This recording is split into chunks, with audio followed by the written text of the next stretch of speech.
A minha estreia na arquibancada aconteceu quando eu tinha de 6 para 7 anos de idade.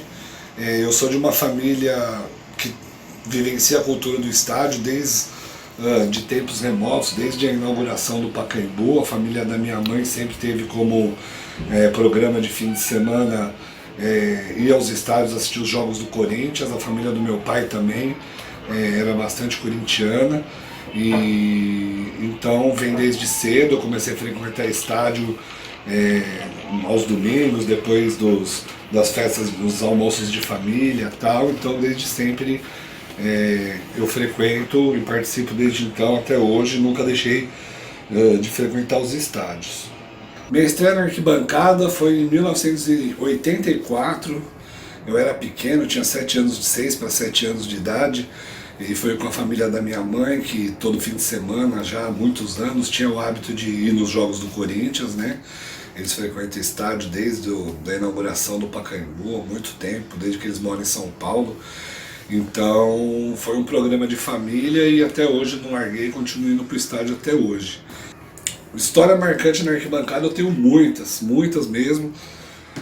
Algumas boas histórias são da época que eu participei da República Popular do Corinthians. A gente realizava encontros de torcedores corintianos que vinham para São Paulo para poder assistir um jogo no Pacaembu e conhecer os amigos que a gente fez durante o projeto, conversar, trocar experiências, né?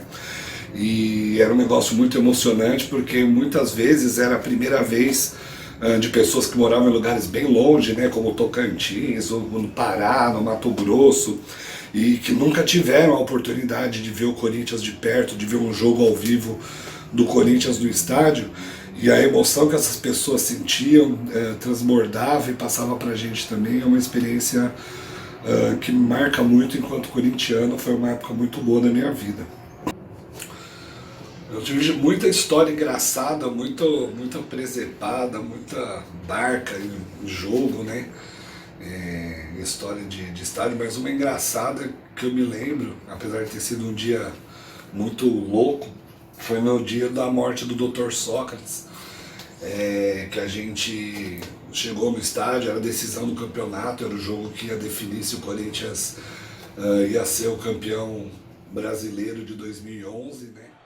Olha, nesse momento, como em todos os jogos desta rodada do campeonato, muito justamente, e os jogadores do Corinthians, eles fazem, e como os torcedores também, o sinal, o gesto que o Sócrates fazia quando marcava um gol, que é esse que a gente está mostrando aí.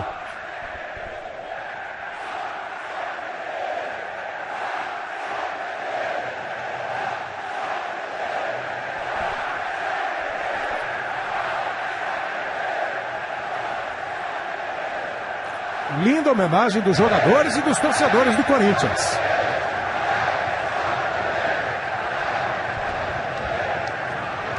Para um jogador de futebol extraordinário, genial e um cara fora de série, sem vaidade, com personalidade, convicto dos conceitos que teve e sempre expressou. Toda a paz para o Dr. Sócrates, doutor na bola e craque como pessoa. O Wilson Luiz Helene acerta o relógio. Vai autorizar o início do jogo com a saída do Corinthians.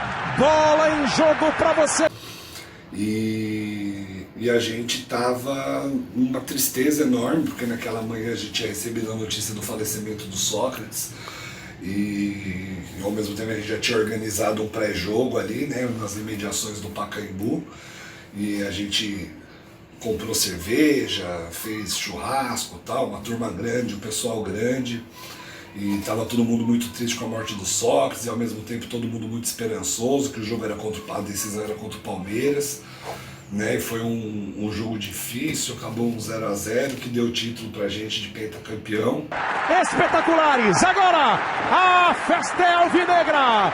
O Esporte Clube Corinthians Paulista comemora, festeja, o torcedor grita, o coração já não bate acelerado por tensão, por medo, já bate por alegria, vai chorar, vai cantar, vai sorrir, solta a voz, torcedor do Corinthians!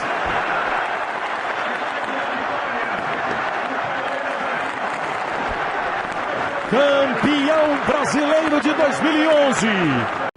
E nesse dia aconteceram duas coisas engraçadas, porque no pré-jogo tava muito calor e todo mundo bebeu muito, muita cerveja, né? Aquela empolgação pro título, vamos 70.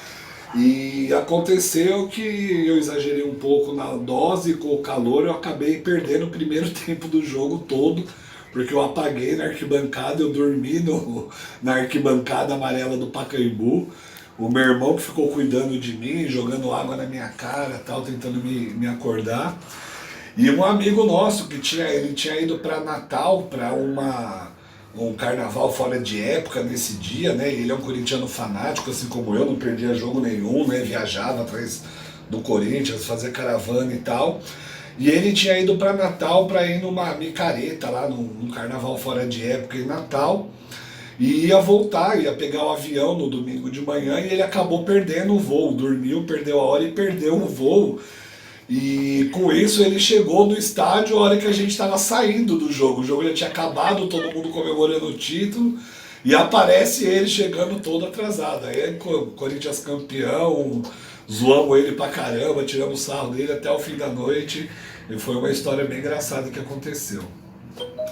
Agora, com relação ao Atlético Mineiro, que é o adversário do Corinthians nessa estreia do Brasileirão, né? Já que a primeira rodada foi adiada por conta das finais do Paulista, a minha história mais marcante foi em 1990, que foi a primeira vez que eu viajei para fora do estado de São Paulo exclusivamente para ver um jogo do Corinthians. Eu tinha 12 para 13 anos, acho que tinha acabado de fazer 13 anos na época. E eu fui no primeiro jogo no Pacaembu, que o Corinthians ganhou por 2-1, 2 gols do Neto, né? Um de cabeça, inclusive, né? E o outro num rebote. Está marcada uma falta contra a representação do Corinthians para batê-la. Gilberto Costa azeitou, jogou. Vixe Maria, Mauro, que entregada, segundo pau, Gerson!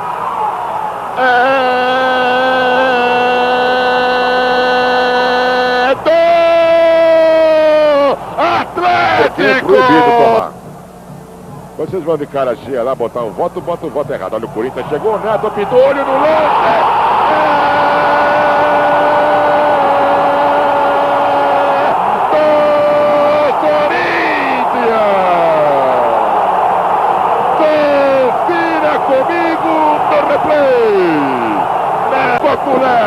E o placar de novo fica igual no Pacaembu.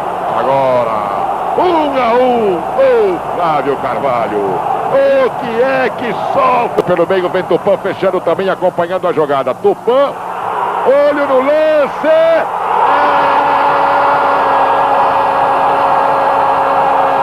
Do Corinthians. Confira comigo no replay. E aí o meu pai no domingo de manhã, no sábado à noite, não tenho certeza, foi no sábado à noite, meu pai virou para mim em casa, né, e falou: filho, eu vou para Belo Horizonte, eu vou trabalhar pelo estado de Minas Gerais essa semana, e se você quiser ir comigo, a gente vai de carro, eu vou de carro, só que aí você tem que passar a semana inteira na casa de um amigo meu em Nova Lima, que era uma pessoa que eu nunca tinha visto na vida, não conhecia, não sabia nem se era gordo, magro, alto, baixo, nunca tinha visto essa pessoa. Mas a oportunidade de poder ir ver o jogo e sacramentar a classificação do Corinthians falou mais alto. Eu não pensei duas vezes, falei, vamos agora, já fiz minha mala, não sei o que, fui correndo. E aí saímos de São Paulo, era 6 horas da manhã, chegamos em Belo Horizonte por volta das 2 da tarde, o jogo acho que era 4h30, não lembro exatamente. E aí nós só chegamos lá no lugar que a gente ia ficar, largamos as malas, corremos pro estádio, corremos atrás de ingresso que a gente não tinha. E ingresso na torcida do Corinthians era difícil, porque aquele dia tinha 60 mil torcedores do Atlético e 2 mil corintianos, né? O setor nosso era pequeno. E aí meu pai lá com os amigos fez os contatos dele lá, conseguiu os ingressos, nem sei como ele conseguiu os ingressos, sei que conseguiu e nós entramos. E quando nós entramos no estádio, a gente entrou faltando 1 hora, 40 minutos para começar o jogo. um monte de torcedor do Corinthians, né, com camisa dos Gaviões, da camisa 12, apagado, desmaiado na arquibancada, assim. Ali, tio louco, os caras viajam tanto tempo para ver o jogo, chega aqui e dorme, né? O meu pai comentando comigo, e eu olhando aquilo, né, achei um negócio diferente. Falando assim, pô, será que o cara vai dormir o jogo inteiro? Não é possível, tal, né? Na hora que o juiz apita o começo do jogo, todo mundo que estava dormindo começa a pular como se tivesse a 200.000 volts, numa energia que eu nunca vi igual, e cantando pelo Corinthians, tal, as vozes dos 2.000 corintianos era mais barulhenta do que os 60.000 atleticanos. E foi um jogo difícil, acabou 0-0, como a gente já ganhou o primeiro de 2-1, acabamos classificando. Marcelo, segura Ezequiel. Falta marcada. Sossegado, Neto, dá mais calma agora. Tem que dar o parabéns pro Fabinho, que a partida que ele tá fazendo é coisa anormal, né? Tá valendo. Antônio. Do lado de Cássio que termina! O Corinthians classifica-se para outra fase. Em pleno estádio Magalhães.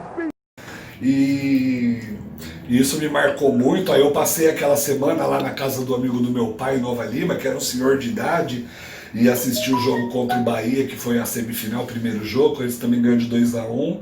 E aí depois voltei e acompanhei a final aqui, o primeiro jogo no Morumbi, foi um dia de semana à noite. E depois no domingo foi o nosso primeiro título brasileiro. Como vocês podem ver, todas essas histórias, né, as lembranças que a gente tem da vida na arquibancada, né, no meu caso já são aí mais de 35 anos, né, que eu frequento estádio. Nada disso, você pode ver que as melhores histórias, as melhores lembranças, poucas vezes envolve o que acontece dentro do campo. A grande maioria das vezes envolve as pessoas que giram em torno do futebol, os amigos, as conversas, o aprendizado, a troca de experiências de pessoas com culturas diferentes, com realidades diferentes, com outras vivências, né? O tanto que a gente aprende e evolui como ser humano na convivência no dia a dia da arquibancada é muito mais do que futebol, do que tática, do que técnica. Né? É formação do indivíduo, é criação de empatia, é criação de entendimento da sociedade, dos problemas que a sociedade tem, que vão para muito além da nossa bolha, né? Então o torcedor é fundamental para o futebol, e o futebol como elemento cultural só faz sentido com a presença do torcedor e com o acesso dele ao futebol, à festa e a tudo que envolve o movimento em torno das partidas e dos torneios, né? Eu costumo dizer que o futebol, o Corinthians principalmente, para mim, é muito mais. Uma das últimas coisas que o Corinthians é o time de futebol que eu torço. Porque o Corinthians é a minha família, o Corinthians é minhas festas de aniversário, são os natais que eu passava com meus primos, meus tios, meus avós. Toda a minha história de vida teve o Corinthians como pano de fundo, né? Minhas brincadeiras de criança era jogar bola, eu comecei a ser goleiro e gritava Ronaldo, toda a defesa que eu fazia. Os meus bolos de aniversário eram enfeitados de Corinthians. Meus presentes, até hoje, meus filhos até reclamam que sempre tem que ser alguma coisa relacionada ao Corinthians. Então o Corinthians é muito longe de ser só o meu time de futebol. Ele é um molde do meu caráter, né? Os valores que eu carrego eu aprendi muito junto ao Corinthians, pela história do clube, pela democracia corintiana, a história dos nossos fundadores. Então o Corinthians é realmente minha vida, minha história e meu amor.